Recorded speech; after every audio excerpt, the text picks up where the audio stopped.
All right, we should be live. Hello, my friends, and hello, Lawrence. How are you today?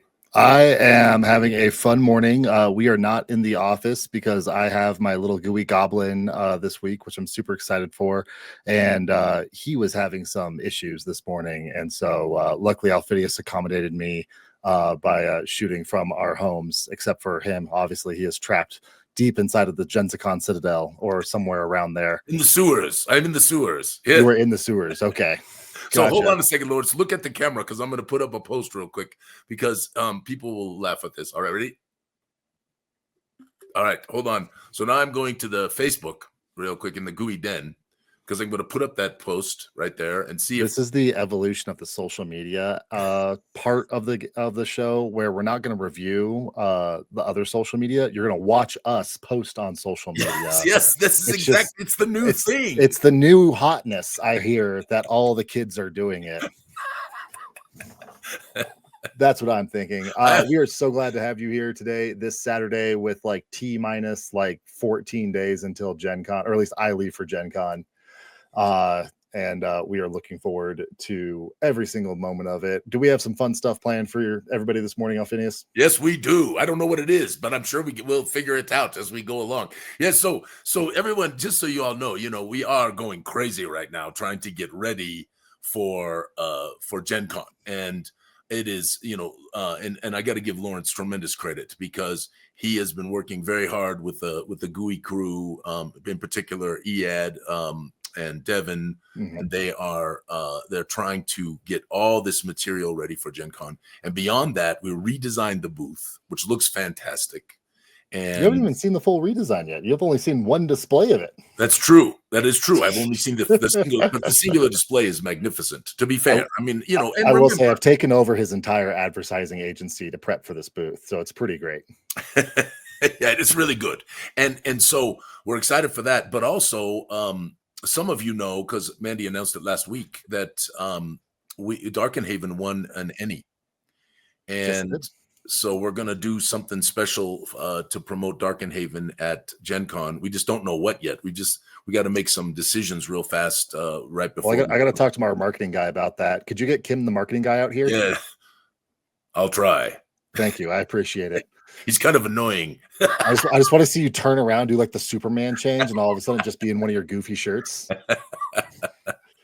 Yes. Anyway, no, it's really exciting, and we're very, very excited. But it is a big push up, right?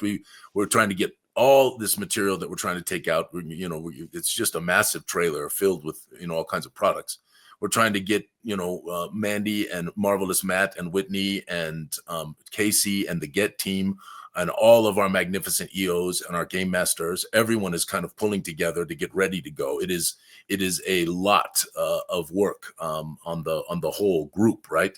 And of course, Carrie and our design group and I are battling really hard to get the Gensicon module finished so we can get that printed because we're very close on that one.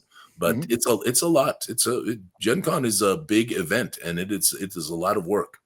If you had to predict, so we're taking out, so last year, our first year having Darkenhaven, we sold the rough number is about 70 copies. We brought about 100 out to Gen Con. We sold about 70.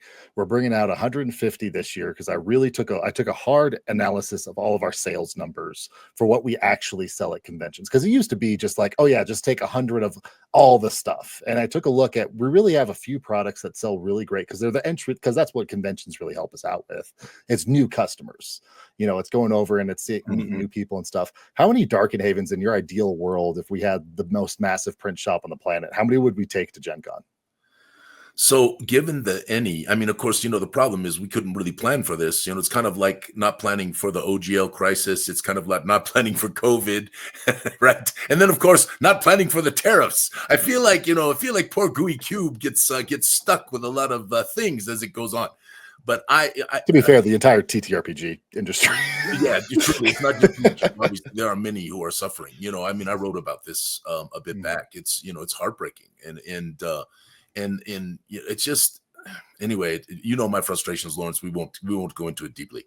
But anyway, the opportunity right now, because we haven't any award-winning product, is obviously people are. Hello, Leo. Good to see you, my friend. Thank you for the fun posts. I've been seeing them, and I can't wait to see you here in about a couple weeks. Leo, we have your special VIP chair ready inside of the booth. Don't worry, I made sure to take care of that.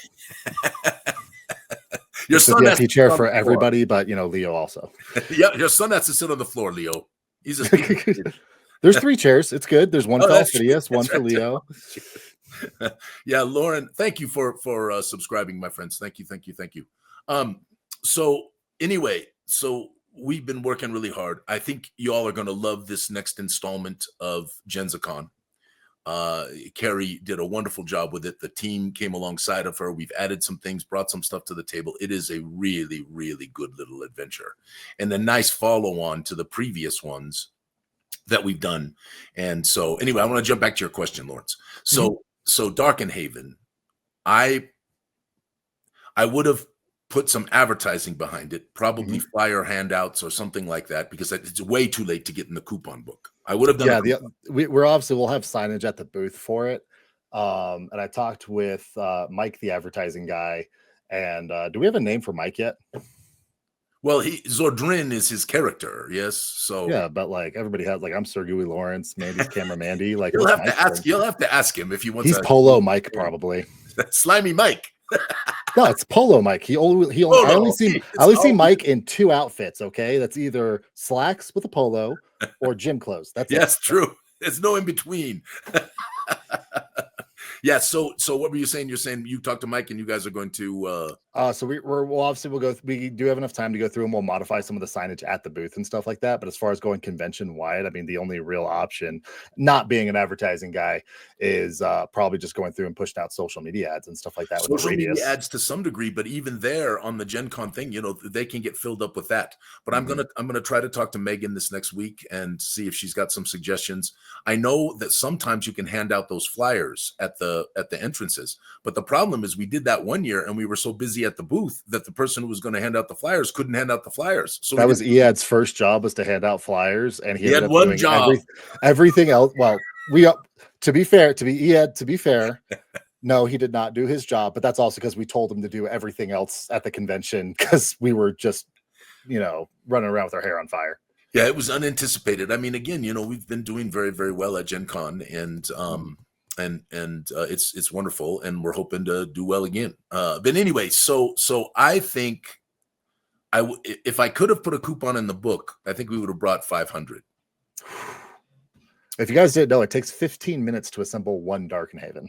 Yeah, it's brutal. so assembling 500 of those.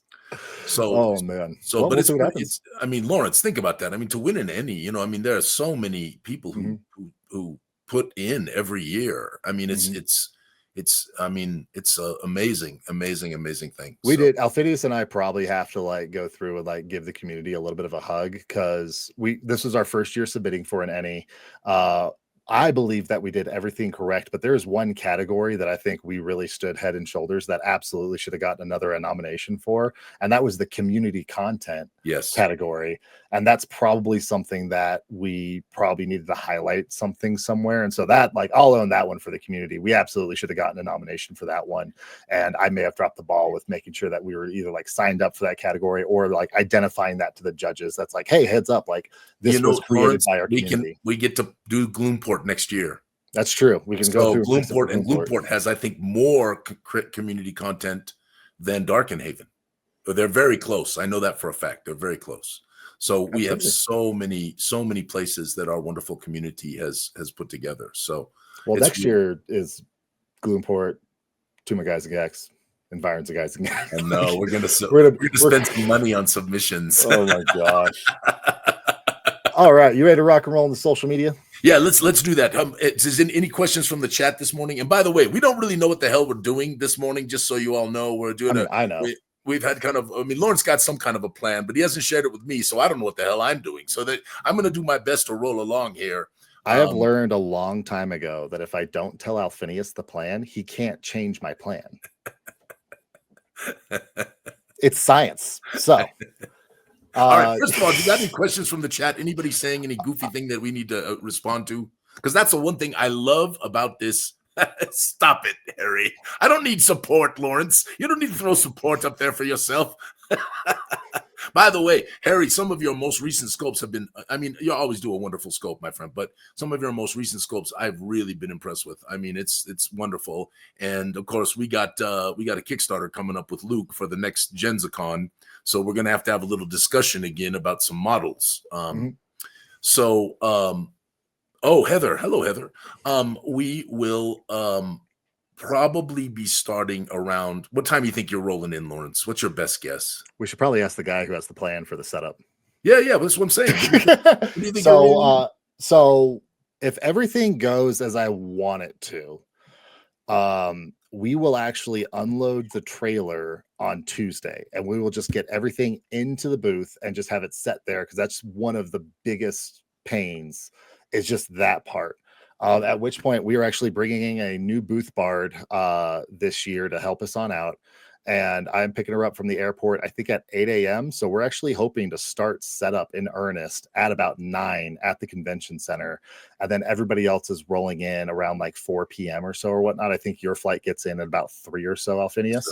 But my hope is Alphinius gets off the plane, Ubers to wherever he goes, and he walks into the booth, and the booth is fully set up. It's ready to go. For the transportation issues, we are actually addressing that, but we are leaving on Monday.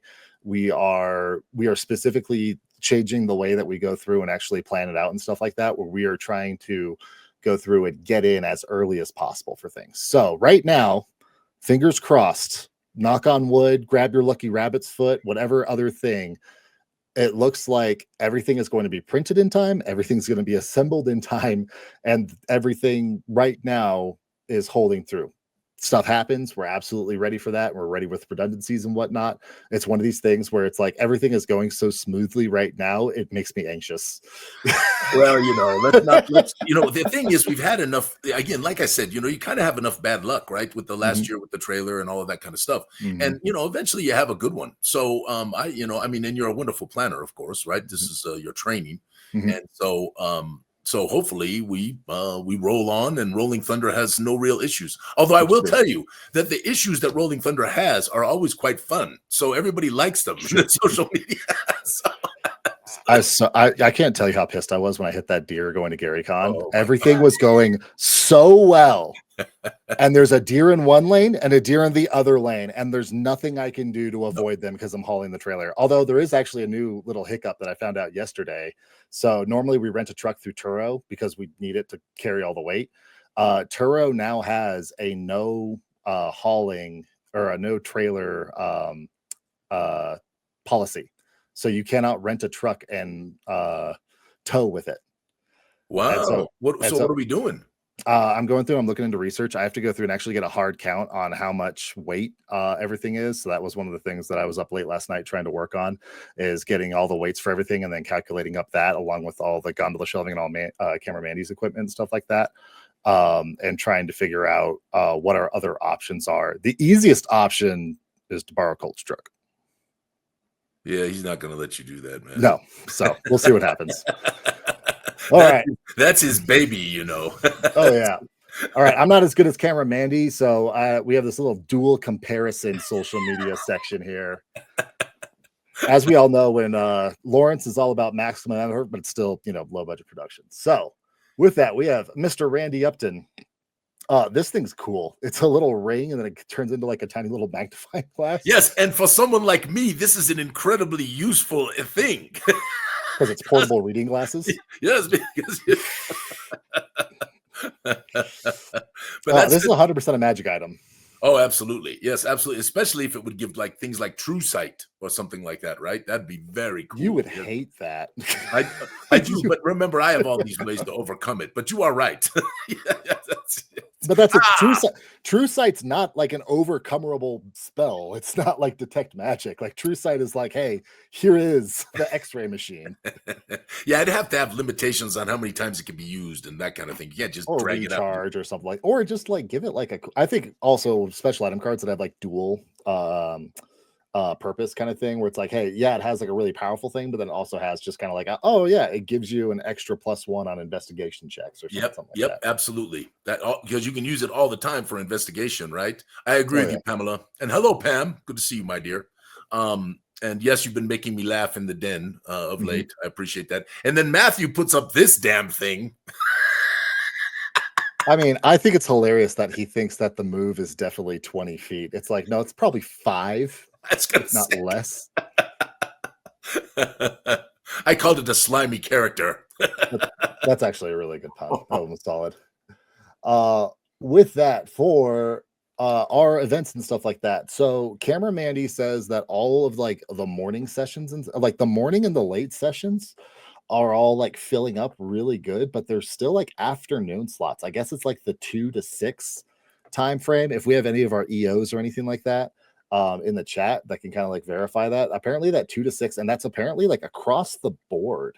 A Yes. lot of the companies are kind of going into like the same thing and whatnot. So if you have not signed up for games or anything like that, that afternoon slot still has a bunch of different options, including Terran Gensicon, which was the new adventure that we released out last year that hasn't been played at conventions and stuff yet. So definitely go through and get those checked on out. I'm going to trust somebody else to post up. Well, Camera Mandy's been doing a great job with all the Gooey Cube posts and stuff like that. So just go on to the Gooey Cube Facebook, not the Den of Enlightenment, but just the regular Gooey Cube Facebook. And she has all the links and stuff for getting signed up. Yeah. No, it's really, I mean, it's got tremendous opportunity for people to be able, this is like very unusual. Mhm. And apparently it's like it is, as Lawrence said, very pervasive. So lots and lots of companies that normally, and I have a suspicion there's more games. Mhm. I know everyone's saying, oh gosh, people can't afford it and all that kind of stuff, but that I just think it's more games. You have Hasbro coming, right, with Mhm. Wizards of the Coast for the first time, in I think it's been years. Is Mhm. anybody in the chat know? I'd love to know when the last time they were there, but it's been a long, long time. So they're coming. They're taking over the entire stadium. I mean, this is going to be something very, very different than it was in the past, without a doubt. Oh, when And they announced it, I remember like everybody was like, "Oh, what's gonna happen? Like, are we losing our rooms?" Like, it was like a yeah, big deal. well, and people did lose their rooms. People got Mhm. moved. I mean, the good news, I do want to tell you all this, and this goes out to all of, again, our marvelous game masters, our incredible EOs, our wonderful, the planners who put this together. I already mentioned their names, but this, because of how great you are, because of how awesome of game masters you are, and I think a little bit because I think our stuff is pretty good too, right? It's Mhm. both, but first and foremost, a game is always dictated by the quality of the game master, almost always, right? Mhm. You need good players, you need good materials, and all of that kind of stuff. But if the game master isn't on their game, right, it's just not. It doesn't have the. And Oh we yeah. have so many good game masters that just blow people away. And this is why we have had so sell out. Oh, by the way, Lawrence, we're over 500 tickets for the game show. Well, that and then Goo Done It I saw was sold out Go Done It is because totally sold out. I had a bunch of LARP friends. I've been doing a lot of LARP this year, and I was like, "Oh yeah, like we have this kind of murder mystery LARP going on. You can check it out." And I was like, "Oh, never mind, you can't. It's actually sold out." Yeah, no, we might have to do 2 Good Donuts next year. We have to think about that. Yeah, so we'll see. I honestly, I still think people, there are the many people who buy tickets early, and then there Mhm. are the many people who wait right until the end, and then there are always the walk up people. Yep. So I have a strong feeling we're going to end up pretty full anyway. But I Mhm. do think it's Wizards of the Coast that is doing some impact on this. Again, I don't know how many games they're offering, but I think it's a fairly substantial number as well. Well, the So other interesting thing about looking at the vendor hall too is a lot of the companies are moving their booths into this kind of demo kind of thing where they don't really have a lot of product there, but they have a lot of tables where they're doing a lot of game demos and yes, stuff. And so that was something I think Paul put up in there talking about like maybe it's people are just trying to go through and like schedule a little bit of free time for like getting into some of that stuff. It's always interesting when we go to conventions. We're always trying to figure out what our game plan is, figure out how we're going to approach it. Obviously Alphinius Goo and the marketing team's trying to figure out how they're approaching it from a marketing perspective. I'm trying to figure out how we're going to approach it from like a sales perspective and stuff. And so it's really fun because it never gets old. It's always a new hill to take, as Alphinius likes to remind me every once in a while. Yeah, we got to always. There's always another hill. That comes from your god great your god grandfather, which is the old shoe, right? It was one of his famous sayings. He says it a lot. Got to take another hill. I actually have a really funny thing. I told somebody, I was like, "Oh yeah, I work with my god brother," and they're like, "I've never heard of a god brother before," and I was like, "Is that not a thing?" Okay, chat. I want to know. Is it a thing? Somebody's got to look this up on. Now I got to know. So if you have godparents, right? You have godparents. This is a great question, Lawrence, and it's a kind of stupid thing that the chat's gonna like. So, it's like a god emperor. Shut up, Paul. Paul, that's so funny. Blood for the blood god, skulls for the skull throne. So all right, so what's up with this? What's up with this movie club thing you got going on?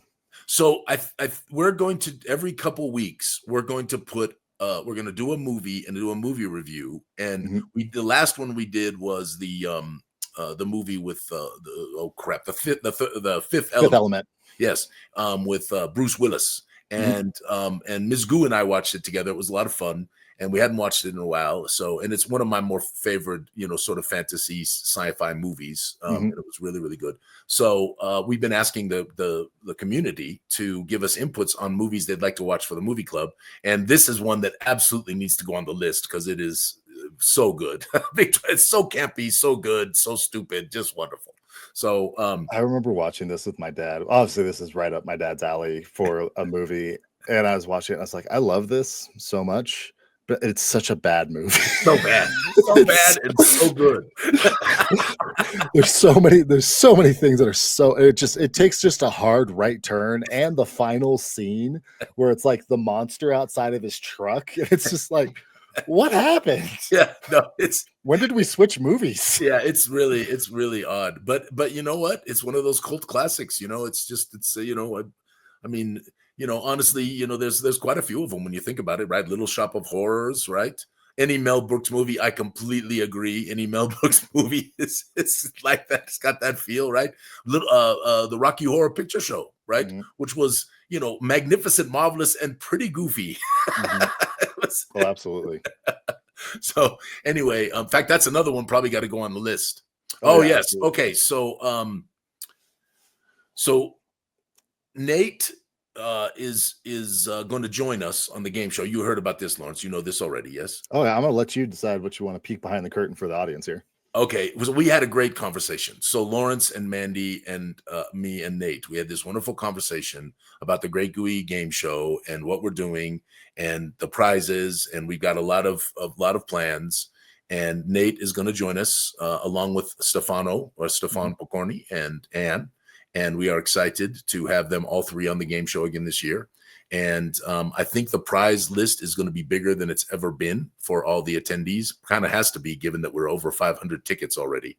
And so we had a wonderful chat, and we are discussing possibly Dwarven Forge's participation in the next Guys and Gags Kickstarter. So I wasn't going to say that to anybody, but you all are our favorite folks here on this wonderful show, and you get all the secret stuff. So we're having the primary part of that meeting was just talking about Kickstarter stuff. Yes, but basically what Nate was telling us was giving us a lot of insights into Kickstarters and crowdfunds that they have run, different platforms that they have used, because they have more experience than we do. So Nate was very helpful. He's a very, very smart man, and very congenial. I mean, what a joy of a person, right, Lawrence? Whenever he's such a helpful person. Yes, magnificent. Yeah, just absolutely. And that's what I've really enjoyed about the TTRPG industry and stuff like that, is that I've talked to a lot of our, competitors, and they really just feel like brother sister companies. They're all just like, oh yeah, like if you have questions or anything like that, like it's just very open, sharing information, which is such a great community and business to be in.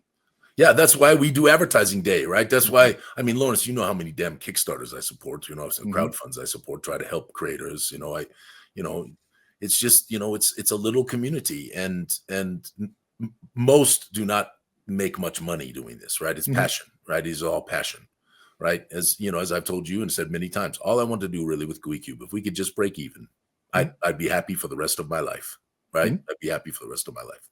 So this is great from Kevin. This was really, really funny. I mean, when is Little Giants going to be on the movie list? I mean, come on. Yeah, Little Giant was Isn't that the whole point of like Street Ball, or what's the Gloomport? Kick Up. Kick Up. There you go. See, that's the Kick Up equivalency right there. Yes, all the people who don't like it call it hiccup, right? Oh, that's All awesome. the I love that. anti-sports fans. Nobody wants to go to Hiccup. Let's go to the yes. It's not that, Jen. What it actually is there's just this part in his house that is kind of this underground storage room kind of thing. It's not underground, but it kind of feels that way. It's like a little cave, and there just keeps appearing more brown boxes from, these terrain companies, and they just keep on appearing and appearing and appearing, and they never get opened. Because unfortunately, I'm too busy keeping him chained to a chair to actually play because he needs to write stuff for me. Yeah. And so it keeps on growing and growing. Well, it's not just my fault that the game group hasn't been playing. I mean, your father missed one. Now Mike Dunn, our famous, wonderful friend from Gaming Trend, he couldn't make one because of the thing he's doing. In fact, today we were going to play today. Remember that? And so, your dad said he's out too. So it's not just my fault, but I do take the primary. That'd be funny. I think you're probably right. Yes, we're going to need some dwarves and a forge if we're going to do that somehow in the next one. Anyway, oh my gosh, there's a really crude joke that I'm going to share with you later after stream that maybe would kill me if I shared it now. No. Oh, it's that kind of thing. It's so good. And there's a few people here in chat. If you message me personally, I'll share it with you. Here's a great one in there. And I know Dwarven Forge has made it internally. Like, how you have like inner office jokes that never get outside of the office. I know they've made this joke. Okay. All right. Let's see next. Well, first of all, I want you to give everybody the VIP treatment. Give me the Alphinius Goo Dungeon Master voice read through of this transcript. You're surrounded by 6 goblins. Draw blades. We pray. I cast the fog cloud. I rip off my shirt. I flex so hard it counts as an attack. That's not fine. Let me see. Okay. Roll intimidation, I guess. Oh, a 3 plus 3. Okay. They all drop their weapons and clap. One asks for your autograph. And the barbarian yells, "Tell your friends the legend lives." Yeah. I don't know. You are pretty good at voice acting. Well, I don't know. I wasn't ready for that, so I did my best. Now, this is this. At first, I had to think about this for a moment. I was like, why is the skeleton pulling the sword? And then I was like, oh no, it wasn't a skeleton right before it pulled the sword. So. Yes. I like how the radiation is erasing the words in the word bubble as well. Yes. Yeah, well, Heather, always posts these funny little things, ditties. She does it all the time, and I appreciate it more than you all know because they, I mean, the interesting thing about the den is that it almost always brightens my day. Every once in a while we get a message that's sad, right, to help somebody in the community or someone has some heartbreak. But the den almost always brightens my day, and it's just the people who put these fun things up and make it enjoyable for us. Oh, absolutely. This one has been making a lot of rounds. I've got a lot of my non-Gooey Cube friends be like, "Oh, did you see this one?" I was like, "Yes, I saw this one." The recent explosion of D&D in popularity is thanks majorly to satanic rituals performed in the 70s finally paying off. So, it's interesting. I mean, Critical Role has certainly had an impact on society, right, and to some degree, but their numbers are not huge enough to really, at least in my marketing opinion, right? Their numbers are not huge enough to really give credit to this thing. Stranger Things probably had a greater impact on Dungeons and Dragons adoption by people than Critical Role. But in the truth of the matter, what I honestly believe, Lawrence, is everything is like when you people talk about the political pendulum, but there are many pendulums, right? Things, right?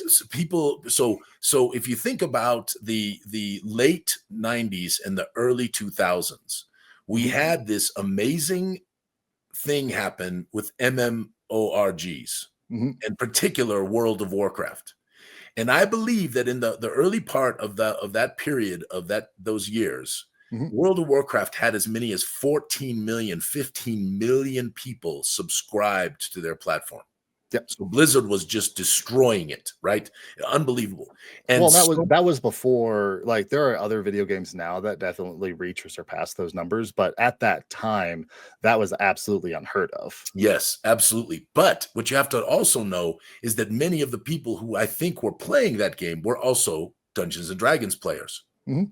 And so when you think about the changes and the adjustments and all the things that happen, all those people, they go over and they start playing World of Warcraft and they're doing it's great fun, blah, blah, blah. And then they start playing other games and all of that stuff. And then what I think happened was there became this, EverQuest. You are totally right. I should have mentioned it, Michelle. EverQuest was certainly huge as well. Anyway, I think also, though, what happened was there was this hunger that began to be back, which was to be with your friends more viscerally, sitting down at the table, having a meal, that kind of stuff. And I think that's what kind of helped them as well. Stranger Things, Critical Role certainly was a part of it. 5th edition was, I think, actually huge because it was a much more approachable system, much easier to run system. And I don't believe the satanic rituals finally paid off, but I cackled at this. This made me laugh like you cannot believe. What I will say though about Critical Role numbers, so Critical Role season 1 episode 1 has 20 million views. Huge. And so if you do look at a lot of their earlier numbers, that's where you're hitting up at 20 million, 16 million, 8.5 million views and stuff like that. And so that's where I definitely think that they're getting a lot, or that helped it. I think for me, it was just the accessibility of it.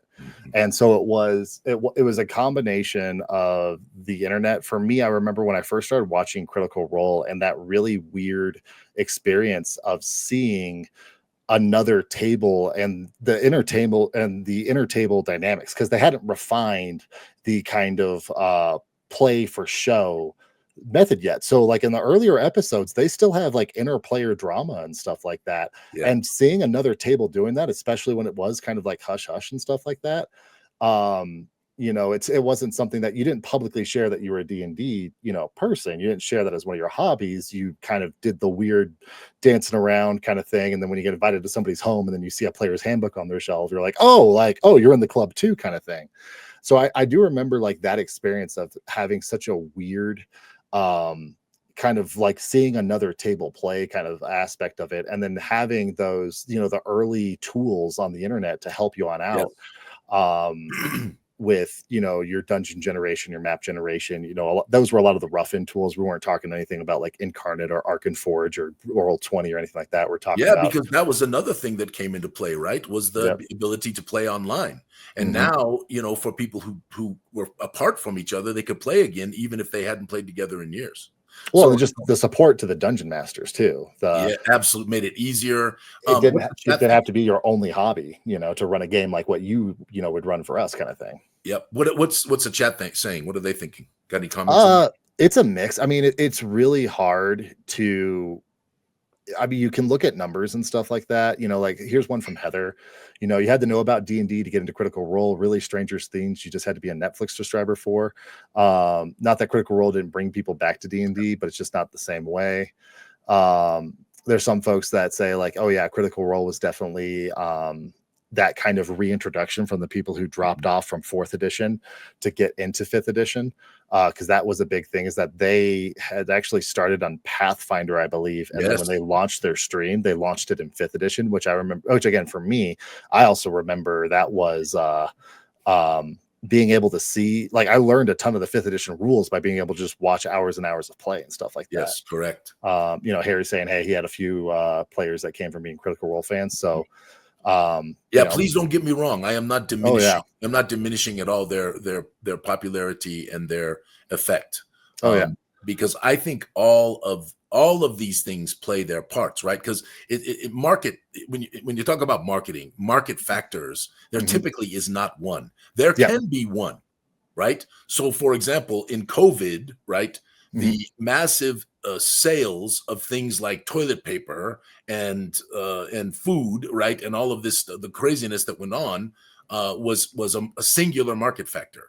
But typically, it's multiple There's multiple market factors that come into play. 5th edition, just being 5th edition, was enormously important. Well, just being accessible. Yes, it's exactly. no longer 4 hours to roll up a character. You can roll up a Yes. character in 45 minutes. Like it felt like there were many things that aligned to just make it more accessible. Yes, I completely agree. Anyway, it was great. A great little comment to be put up, and I thought it was funny, and I loved it.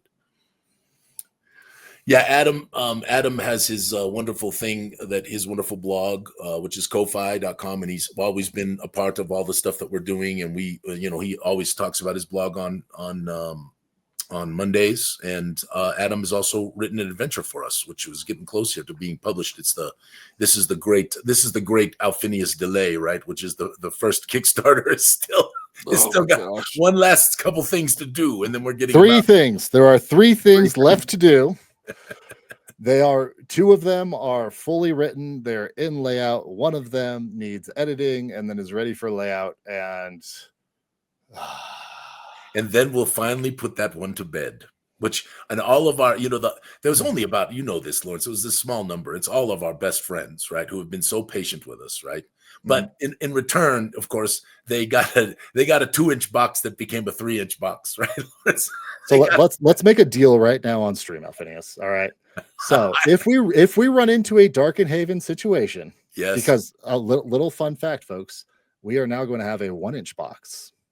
Yeah, we're putting guys and gags into a box. It got a little big.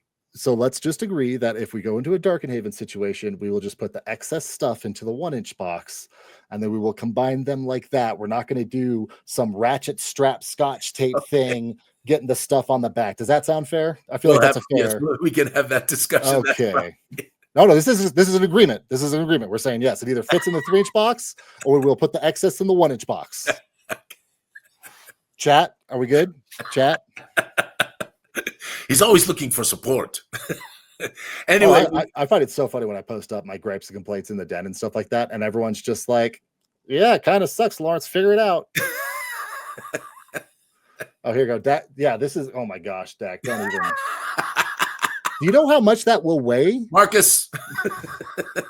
You are going to get a 20-pound box delivered to you. Do you know what the shipping on that's going to be, my friend? We'll just ship you a printer, and you can just print all the stuff out. That's going to end up being cheaper in shipping than a 20-pound 5-inch box. Dear Lord. Well, anyway, if you got a minute, and go give Adam a little love. Maybe follow him on his blog. He's a very good writer, and absolutely, and a very fun member of our community. Got to give some props here to this marvelous group, the Plots in Darkenhaven group, with marvelous Corey, who is his character in the world of Zyathé is Lokebut. But terrific GM, terrific, fantastic. He manages chaos so well. So Corey GMs for me and Alphinius occasionally when we can get him back in Colorado, and we, for some reason, we're not trying to. We will do anything but the main quest that he lays out for us. We're like, oh yeah, let's go into business simulations and let's see if we can establish a stock market. Now listen, in fairness, he did open that door. I don't think he did. I think he just we were Quindu traders. It was our job. That's true. I took it very seriously too. You know what I'm saying? And and making money is a good thing. But he did roll with it well. It was fantastic. It was a great session. He does such a good job of thinking on his feet and not railroading the players and just letting them be like, all right, if that's what you want to do, just give me a second. Like he is the example of like, listen, like as a GM, gently guide your players, but if they want to go do something, go do it. Well, it's a wonderful. If you don't follow their stream, you should do so. Plots in Darkenhaven is wonderful, and they have Mondays on this channel at 7 p.m. Mountain Daylight Time. Oh, that's right, because it is on the Gooey Twitch. I forgot that. That's true. Yes, but seriously, they bring on guests, and Alexander was a guest. I was a guest. Yep. Really, really fun. Really fun. Okay. Oh yeah. What's this? So this is the next GenzaCon module. Very, very interesting. not quite as long as some of our earlier ones, but it's got some good meat and some very interesting stuff. It carries on with the sort of the Thule theme, though there's a very interesting aspect to it, and of course there's this magnificent thing that you will learn much about. The cover is definitely a bit of a spoiler, but I think it's one of our better covers ever. I'd love to see what the chat thinks. Okay, chat. Like, bear with me. Guardians of the Galaxy 2. I'd have to see the picture. I'm not seeing it in my mind, but I'd have to see the picture. But it's really good. I mean, Benjo did a great job with this, and I'm excited for seeing how it plays out and see what people think about it and all that stuff. It is the same length as Darkness and Gensicon. So when we went over and we planned it on out, we went through and we matched that size for it. I've added a few things. Just a few, Lawrence. Just a few. Little. You're so lucky we're not in the same room right now. That's always my fear. I will say training will come into play and I will end up on my butt. there's not a world where I can out negotiate Alphinius Goo, so I've just resorted to the other thing that I'm an expert at. Violence. Anyway, you got to give Benjo some credit, though. Great cover. Yes, very great. This actually, because we went over and we talked to some folks about some of our cover art and just really trying to take a look at it. I think this is a great direction for some of our cover art for creating that that conflict on the cover, that, you know, hey, this is a Dungeons and Dragons adventure and stuff like that. And it's always so hard because so much of our stuff is so beautiful. But obviously, you know, when you're doing that whole product creation stuff like that, you're trying to inspire feeling. And so this, I think, is a great direction where we're really trying to hone our craft and stuff. So I was super happy with this. Yeah, really turned out nice. Oh yeah, nice. All right, you ready for the next part of our show? Let's go. All right, ladies and gentlemen, I'm gonna get on my soapbox here for a moment before I turn over to this next slide. So every convention this year, I have taken the operation of it, the sales plan, everything extremely seriously. I've dug in to all 4 years of convention sales data that is available. I have gone through and I've looked at all of our online sales data, and I've really tried to figure out, hey, what is the most effective plan? And I've set sales goals for myself at each convention that I have not made yet this year. That being said, we have done 174% compared to previous year at GenghisCon, 150, I think it was 56% compared to previous year at GaryCon. But I always go through and I say, hey, what's the realistic number? And then I say, okay, what's Lawrence's goal? All right. Lawrence has a pretty lofty goal for Gen Con. I don't know how business works. I don't know what's classified and what's not, so I'm not going to go through and say it out loud. But Lawrence has a really high goal. It is higher for Gooey Cube than has ever been made before, and I need everybody's help with a very, very special thing this year. All right, this is Operation Keep Alphinius in the Booth at Gen Con.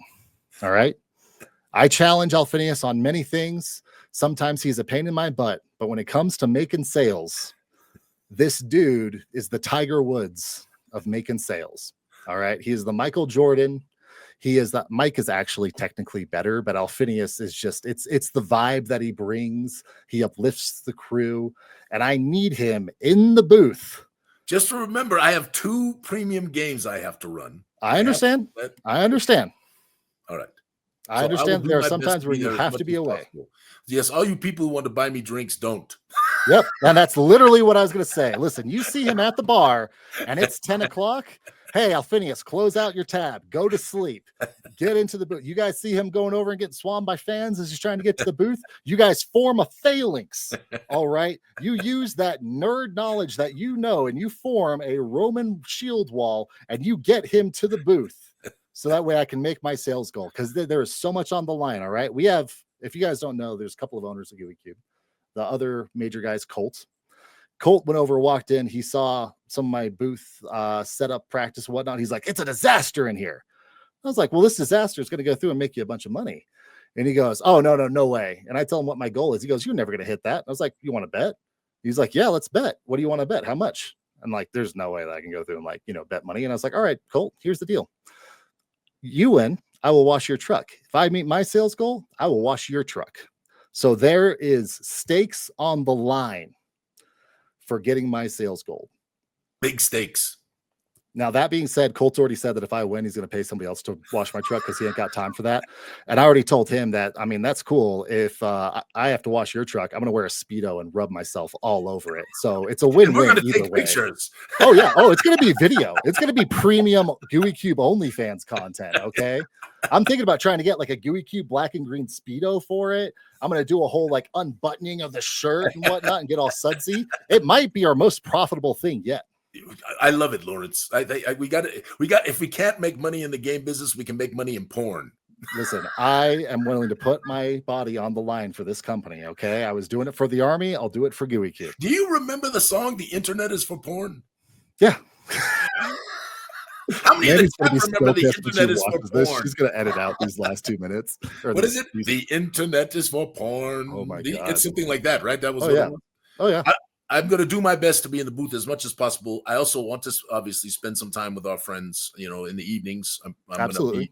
I'm going to be buying drinks like I've done in the past. And of course, 2 nights I'm game showing. Oh no, the game show's in the morning. One night I got Goo Done It. So one of the nights that is already spoken for. And then I think both of the premium games we're doing are in the day. I think so. I'm covered. So I will have to deal with that.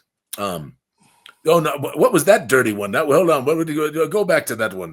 Port Holis. Yeah, Port Holis. But ladies, the video will be sold later on DVD. He really wants me to bring like some 8.5 by 11 Polaroids and stuff to go through and hand out and whatnot. I might try and figure that out. We'll see. Did I tell you what my LARP nickname over at Drakenfest was? No, what was that? Can I? Before you say this, hold on to that Go thought. for it. I do want to give Lawrence some credit. So he went to Dragonfest. And he did not go just to have fun. He went there and he was in the medical booth because he's got training in some of that. And so all week, all he did was basically treat people who were having heat exhaustion, cramps, some even more significant things, injuries. And I'm just very proud of him. Thank you, Lawrence. Absolutely. Yeah. So I got to go out to Drakenfest. I actually played a character from Darkenhaven. Like the whole aspect of Drakenfest is that there's these dragons that summon you from like all the different like realms and whatnot. So I was like, sweet, I know a lot about Darkenhaven. So I'm going to I created like a pacifist former Fusilier. I have to post up a picture of the cosplay because I want some folks to help me come up with the full background for him. His name was Lucian Parabellum, which is Lucian Prepare for War in Latin, which I thought was cool. But yeah, so I actually used to be my first job in the army was actually a combat medic. I got invited to come on out and provide med support, and out in Philadelphia they ended up having another heat dome effect this year, and they actually had the heat index was 110 degrees with the humidity.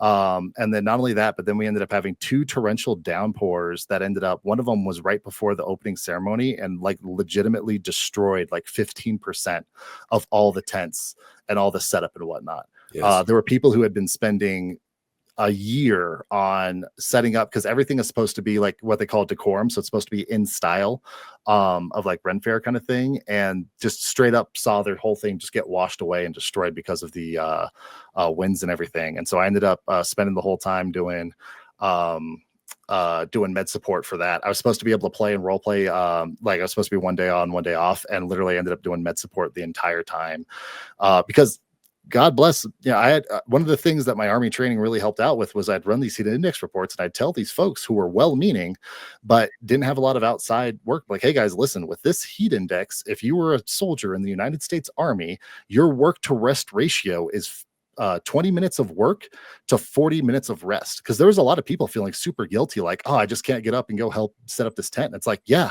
you can't. Like, yeah, no, I mean, heat exhaustion is real, heat stroke is real. These things happen, and at that kind of levels, you're right. People don't know that. And of course, many of your experiences were in very hot climates, so you had even more knowledge of this than just your normal training. Oh yeah, so, absolutely. But anyway, it was very wonderful that you did that, and I had a blast with it. Yeah. The other funny thing with it is during the final battle. So they do a final battle where all of the camps go over and they just have one mass battle royale on the field. And the moment that they had an injury, which happens because they're hitting each other with foam stuff, and they launched these foam arrows. Like we had 3 injuries that was a foam arrow to the eyeball and one to the neck. Is crazy. Yeah, I don't know that you should shoot foam arrows with people that not eye protection. Yeah, that's one of the, like, I would never make a helmet. Like, I would never participate in a battle without a like full faced helmet. Yes. Because again, it was like twice. And so when you have an injury on the battlefield, the refs go through, call a halt to the battle. Everybody takes a knee. The ref that's there with the injury like raises his hat, and then the medics come on in. And for whatever reason, the moment we had the first injury, something snapped in my head, and I went to full combat medic mode, and I did the Captain America sprint across the battlefield. I was the first person to the patient every time. And so there was some individuals over at the bazaar that started calling me Battle Daddy. That sounds bad, Lawrence. That just goes along with the porn thing we were talking about earlier. It seemed relevant at the time. And so yeah, if you guys are ever at a convention and you see someone who's not from, Gooey Cube calling me Battle Daddy, apparently I have a reputation. So yes, well, we will leave that right where we left the taking off your shirt and the Polaroids. Oh yeah, absolutely. In the planning phase. All right. Well, what else we got, Lawrence? I have some fun hypothetical questions for you to go through and wrap out our last, 10, 20 hour, however much longer we stay on this call, because Camera Mandy's not here to tell us we have to end the stream. So Alphinius Goo / the audience, you guys are welcome to participate as well. Would you rather, Zyathé edition, would you rather fight one ancient dark-tide duck-sized dragon or 100 dragon-sized ducks spawned by an eldritch goo? That's a loaded question, Lawrence. So the dragon is only the size of a duck. Yes. Well, whatever the size of an ancient dark-tide duck size, yeah, it says duck-sized dragon. So whatever the size of a dark-tide duck is. So yeah. I don't know what a dark-tide duck is, but it's probably going to be canon now. So I think Fireball works against 100 dragon-sized ducks, whether they're spawned by an eldritch goo or not. I want to know what the chat thinks. I don't even understand this. Would you rather fight one ancient dark-tide duck-sized dragon or 100 dragon-sized ducks spawned by an eldritch goo? Hypothetically, the dragon-sized ducks are possibly kinder than... Yeah, that's what I'm thinking. That's why I'd rather fight the 100 dragon-sized ducks. Right. I'm worried about the dark-tide duck dragon. And by the way, is this intentional tongue twister, Lawrence? Listen, I was just trying to come up with some fun, interesting stuff. Okay, I'm not Camera Mandy. I don't have all the skills and whatnot. No, I mean, I would definitely, I think I'd take the 100 ducks. Now, this is, I think I'm right there with you, Jen. That is exactly what was in my mind. This is a good question too. Depends. Are dark-tide ducks related to Darkwing Duck? Now that Darkwing Duck seems to always win, even though he's pretty much a buffoon. Mm-hmm. All right. Are you ready for the next one? Yes. Would you rather, this uploads into the chat so I can show it on screen, drink Alphinius's extra strength mega brew coffee or sample the Wandering Emporium's mystery meat kebab? That is an easy answer. I'm not eating the mystery meat kebab. Yeah, you need to eat something, dude. I've seen your diet, okay? You walk on over to the snack room and just grab like a random assortment of nuts every day and then like 8 cups of coffee. Well, it's so far, I'm losing a little bit of weight, which is great, and I'm going to continue on that path. I want to lose another 50 pounds if I can, which would be fantastic.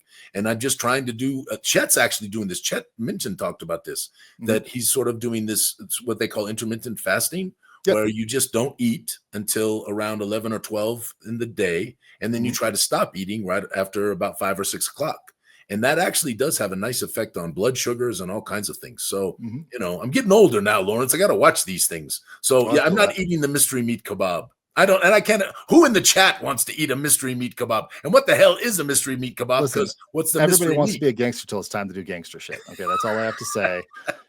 Heather's on my side. Heather, you're the mystery is meat? on my side. Oh, Paul's on my side. We're all gonna like, hey, you know what? We're gonna go do this thing. Let's see here. Just a little mini-mud. Just a little mini-mud. Mini-mud? Just a little me-mud. Just a little me-mud. Now I'm gonna wash it down with like 8 monsters, so I don't know if that's like the same, but you know. All right, let's see here. Would you rather? This one's actually great. I already have an answer for you. If you do say so yourself. Oh yeah. All right, I'm ready. Hold on 1 second. It's taking a second to load up. So while you're loading, I do want to tell everybody we're going to start a very special Gen Con preamble next week. It's not going to be just talking about the convention. We got some very cool things to talk about that I think whether you're going or not, you will like. We're also going to start a very special giveaway that we're going to do. So there's some cool things coming next week, and I'm hoping to actually invite some folks onto the show who are involved in the Gen Con planning thing, but we haven't talked to them yet, so we have to make a little invites before we do it. Anyway, what you got? All right. Would you rather be stuck with permanent bardic inspiration, meaning you can't stop singing, or permanent rage, you can't stop yelling? Okay, let's just be clear. When you just say I just can't stop yelling, rage sounds like worse than that. So would it be just like, Lawrence, you're excellent today? Or would it have to be like always mean yelling? Because that's very important.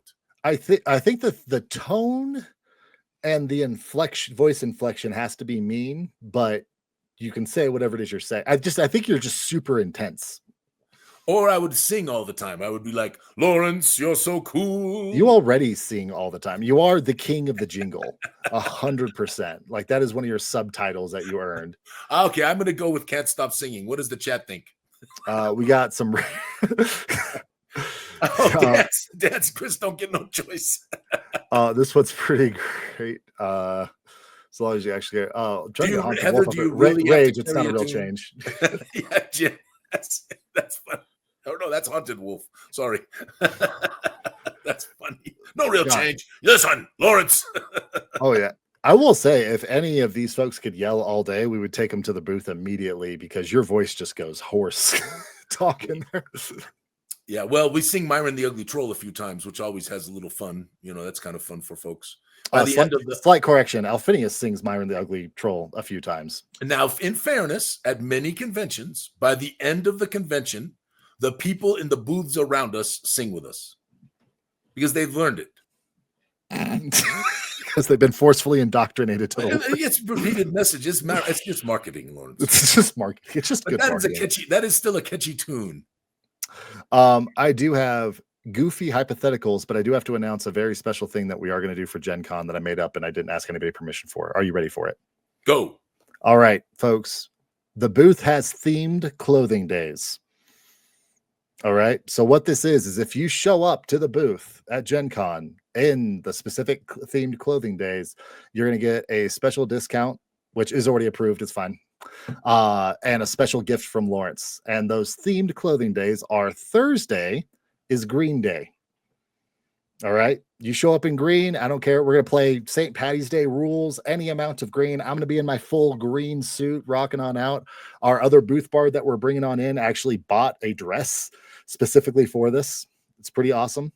So if you show up in green, you're going to go through and you're going to get a little special thing on Thursday. On Friday is Hawaiian Shirt Day. Any Hawaiian shirt, Gooey Cube Hawaiian shirt, whatever, you're good to go. Saturday is Cosplay Day, which I'm super excited for because our other booth bard is a huge cosplay nerd, and she is making a cosplay. When she found out, she got so excited. It's she's going to be a gelatinous cutie, like a goo cutie. Cube. Oh wait, cube. Gootie. Gootie. I'm gonna have to look it up. I'm so excited for it. She's like, "Oh, I can throw that together." I'm gonna 100%. She got so excited for it. And then Sunday is Suns Out, Guns Out, Tank Top Day. All right. So,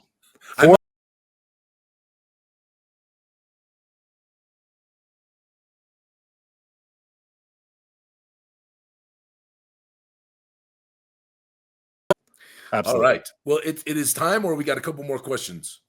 So we do have, will the Gooey Hawaiian shirts be sold at Gen Con? No, we were unfortunately, because of all of the different supply stuff and whatnot, we weren't able to go through and actually submit in a full order to be able to carry some at the booth. Yeah, Chris, it's really, Chris, I got to tell you, merch is hard when you have sizes. Mm-hmm. It's just, It's really, really hard. So you go and you spend all this money and you buy all these things, and then people only buy a couple of the sizes, and you end up with all this stuff. And it's just merch. It's just better just to order the merch online, and get the correct size and all of that stuff. And if there's a problem, it's easy to deal with it, all that kind of stuff. So Lawrence did a great job setting this thing up, and it works. And honestly, I think if you really wanted a shirt, you could probably get it before Gen Con. Before Gen Con, it'll be close. It would be really close. If like the shipping or travel or something's an issue, like let us know and we'll see if we can maybe work something to make sure that that you get your shirt in time. Reach out to me or Ed directly. We'll see if we can go through and work a special thing. It would be really, really close right now to go through and get it. That's it says 3 weeks for delivery, right? Isn't that what it says on the? It's generally about 2. The Hawaiian shirts sometimes take a little bit longer because opposed to like the direct fabric print shirts, they print out all the fabric and then they got to cut it and size it and everything. And so it's not just like they have a massive store of, the Gildan 500 shirts and then they're going through and putting it in their printer and going straight on. So they're a little bit more complicated. They are really cool though. I think the Gooey Hawaiian shirts are marvelous, right? And of course, wonderful for Gary Con for a host of reasons, right? Wonderful for Indianapolis because that place, oh my gosh, I sweat through the best freaking shirts that I had was my pink Hawaiian shirt. That was the only one that breathed enough that I wasn't dying there. Yeah, really can get again hot and muggy, right? That's that Midwest thing, and not as bad as the South, but the South is the worst. But yes, it could be. I just remember me and Cody in the back of that trailer unloading 15,000 pounds of stuff and just baking alive. Yeah. My forearms like cramped up. I was like this in the evening time, like just from carrying all those boxes. You had dinosaur. I did. I 100% had dinosaur. We also 100% had. We had the most envy. The amount of individuals that walked past our trailer, and we had the conveyor belt. Straight up, we're like, "Oh my gosh, that's amazing!" And I was like, "Yeah, it kind of is." Yeah. Yeah. How you doing? All right. Well, on that note. So is any quick questions in the chat? Because it's 11:02 and I want to let people go. And I appreciate you doing this today, Lawrence. It was absolutely. I did not quite see any questions. I did see like a pre-order shirts for Gen Con. I'm not quite Jen. You're more than welcome to go through and message me if you want to help give a little more context on that. Again, it's one of those things where having the inventory for it. And then also finding a place in the booth, because I don't know if you notice this, our product line's ridiculous.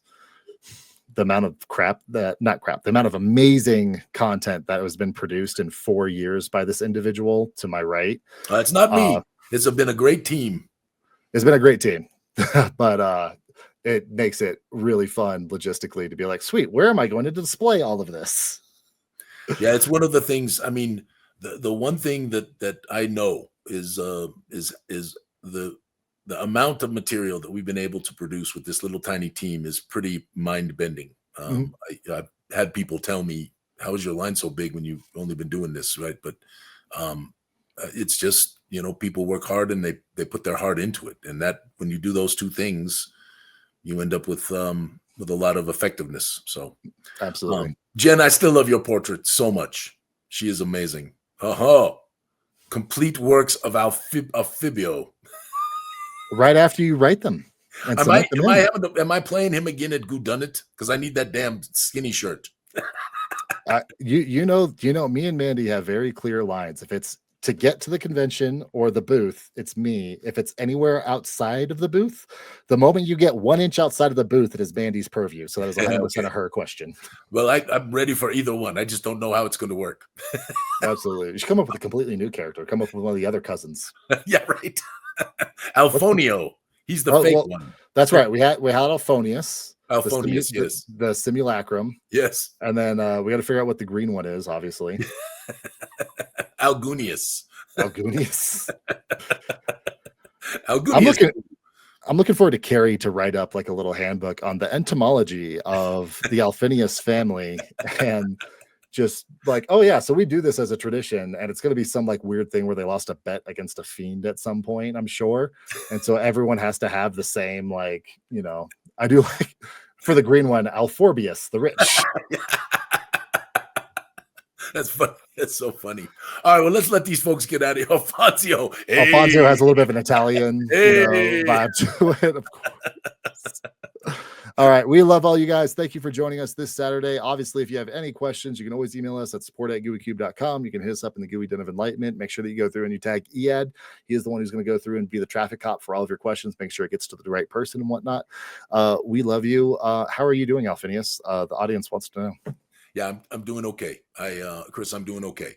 We Ms. Goo and I, you all know, my worst promotion ever. I told you I'm going to make up for it, and I will.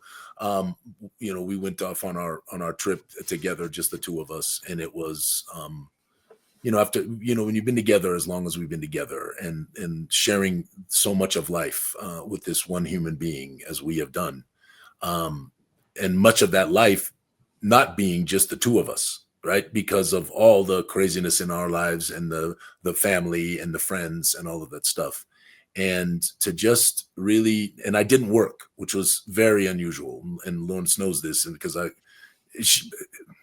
Rick, she is unbelievable. She puts up with all this craziness she is amazing. But just to go and not work and just spend time with her, almost like it was, when we first went out there, because we stayed at the same place where we honeymooned.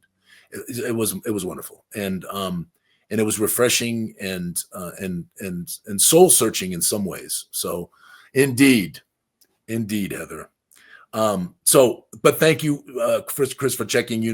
Some of the stuff we've gone through over the last couple of years has been very, very hard.